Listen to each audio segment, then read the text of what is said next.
माणूसझरी ते घोटी रस्त्यावरील पुलावर झालेलं नव्याने डांबरीकरण मुसळधार पावसात वाहून गेल्याने गावकऱ्यांमध्ये संताप आहे। वाहतुकीसाठी हा एकमेव रस्ता बंद पडल्याने नागरिक, शाळकरी मुले व शेतकऱ्यांना मोठा त्रास होतोय। गावकऱ्यांनी प्रशासनाकडे तातडीने दखल घेऊन नुकसान भरपाई देण्याची मागणी केली। या प्रकरणात राजू भाऊ तोडसाम यांच्या नेतृत्वाखाली बंडू तोडसाम यांना निवेदन देण्यात आले। यावेळी माजी उपसभापती रमेश धुर्वे, सामाजिक कार्यकर्ते रुपेश मडकाम, भीमराव मेश्राम, श्याम सोयाम, योगेश आडे, भीमराव आडे, सुभाष उईके तसेच महिलांसह गावकरी मोठ्या संख्येने उपस्थित होते। काल झालेल्या मुसळधार पावसामुळे माणूसझरी गावामध्ये जे नुकसान झालेलं आहे त्याकडे प्रशासनाचं दुर्लक्ष होत आहे आणि आमच्या गावाकडे जाणारा जो मेन रोड आहे माणूसझरी ते घोटी हा पूर्णपणे पुरामुळे रखडलेला आहे।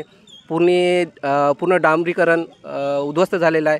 त्याचं दुरुस्ती करण्यात यावं यासाठी जे शाळेमध्ये जाणारी मुलं आहेत यांना खूप शाळेसाठी जाण्यासाठी अडथळा निर्माण होत आहे।